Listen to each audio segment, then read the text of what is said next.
This is Ryan Broom then, head of Accrington Stanley away. Ryan, how good was the win over Cambridge on Tuesday night, especially to come from behind as well? Yeah, it's always nice to come from behind. Scored a couple of goals, good goals in the second half, and it was a good game to be involved in. To be honest, it was my first game, my first start back at the club, and it was enjoyable. You know, it's a good atmosphere on a Tuesday night. It can only grow and get bigger, and I thought we played really well at times.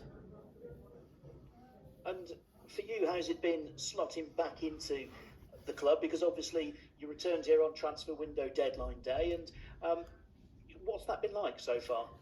Yeah, I think obviously the transition's been made a lot easier because I've been here before.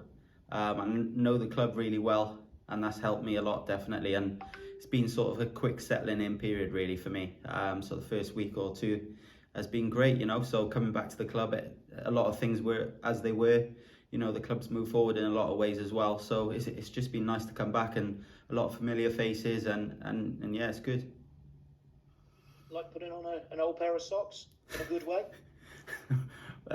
Yeah, I agree with your analogy, but I like to think maybe a fresh pair of socks in a way, you know. But it's a pair of socks that you know, like you said.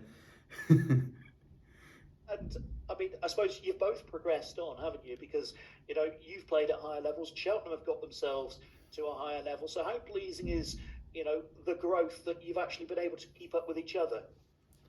What's that? Sorry, the club. How pleasing is it that you've both grown, you and Yeah, the club? yeah, exactly. As I mentioned, you know, since I've come back, there's been a lot of things that have got better. You know, you can see the club's moved forward in a lot of ways. So it's been great. You know, playing for this club at League One level is brilliant. So I'm more than happy to be here. And you know, it'll be good to be part of the club growing even more, you know, this season.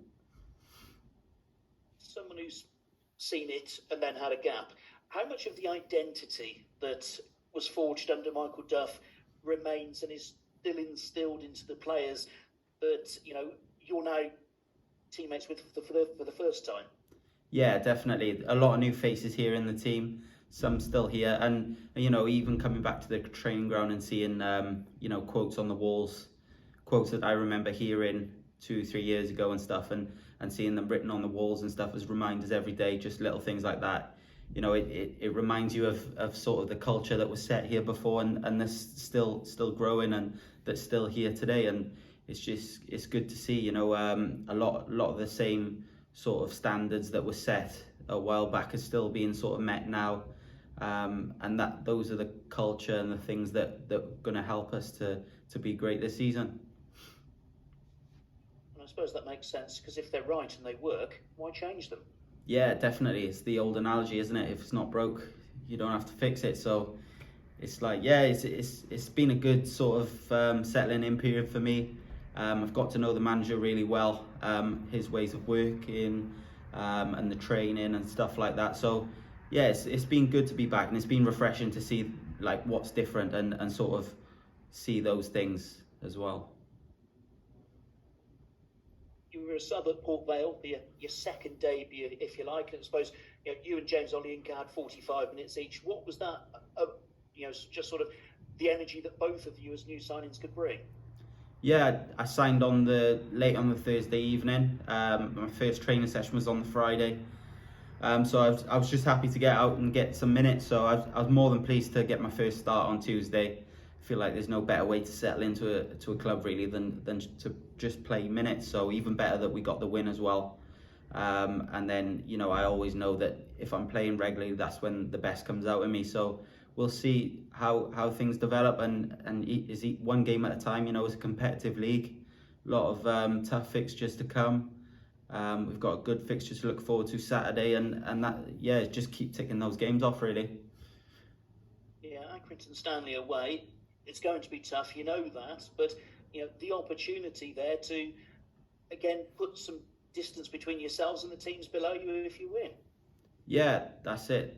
That's the challenge we have here. So it's going to be competitive. You know, everyone knows League One is competitive at the top half of the table, and it's competitive at the bottom half as well. We know it's going to be a challenge, but it's about taking points from the teams around you, and even taking points from the teams above you as well. So So yeah, it's a good challenge for us, and it's like one game at a time, isn't it? So yeah, we're looking forward to Saturday. And as someone who spent time at Plymouth, who are one of the bigger clubs compared to Cheltenham in League One, how do you bridge that gap? What's needed to, get those results against those bigger teams, do you feel? I think we've always had it here at Cheltenham Town, where it's that underdog mentality, isn't it? And it's what's got us results and performances in the past. And I think just not fearing anyone is the most important thing. That's the most important. So when we're at home, Cambridge were fifth in the table. There's a lot to sort of fear, if you like. But if you stick to the game plan and if you do things right into the maximum, then as a team you can always get a result. So it's about sticking to the principles, really. No matter, there's going to be teams with bigger budgets, like you said. There's going to be teams with smaller budgets, but more importantly is how you turn out on a match day, how you put your graft in through the week in training, and then coming together as a team to get results on match days. And when fans think of you, they'll think of energy and the quality that you can bring at that energy. What is it that Wade Elliott's asked specifically of you to do in games?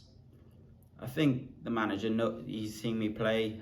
He knows my game. He's obviously spoken to a lot of people at the club who know me as well. And obviously I have to bring my best attributes to help the team. That's what I can do.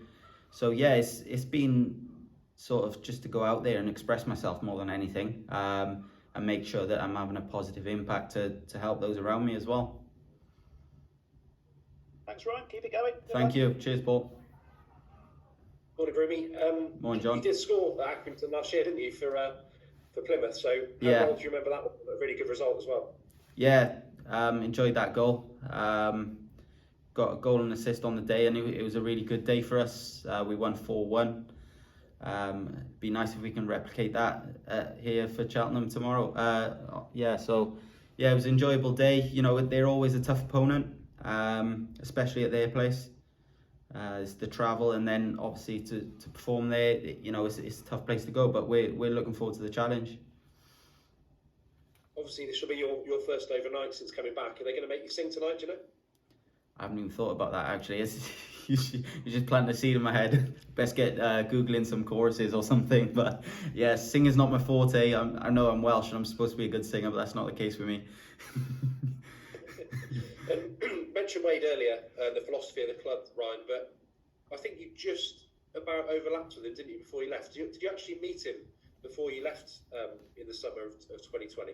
Yeah, I remember being in this meeting room, actually, and I remember seeing him for the first time. I knew straight away, I remember him as a player and stuff, so I knew straight away who the manager was. And I remember overlapping. He was obviously came in at the time and he was overseeing a lot of training. I know that he was very hands-on for the last couple of years since I've been away with training and stuff. So we just crossed over and we had the fixture at Bristol City, which was my last fixture for the club. We just overlapped each other there. And how pleased have you been with the welcome back? Because I don't know how much you were looking at social media, but when the fans thought there was a chance you were coming back, there was a lot of excitement. Then there was a great reaction when you did come back on deadline day, and then obviously got a good reception in both the games from the fans. So how pleased you've been with the way you've been welcomed back? Yeah, it was been brilliant, to be honest. There's always been sort of an interest there to come back and stuff, and I just had to make sure it wasn't an emotional decision for me, and I had to make sure it was the right thing to do. But since I've walked through the door, I'm pretty certain that I've made the right decision, and just the welcome has been unbelievable. Like you said, on social media, I've seen a few messages and stuff, and it's been brilliant to get that reception. Obviously, the club's grown so much as well since I've been away from here. I feel like I've grown myself as well. It's been brilliant to come back and obviously to play back at Whaddon Road, the new stadium and stuff now. It's good to be back, really. It felt like, a nice welcome, definitely. Yeah. Were you close to coming back at any other point since you left the club? Yeah, there was definitely points where it was a strong possibility, but it just didn't materialise in the end.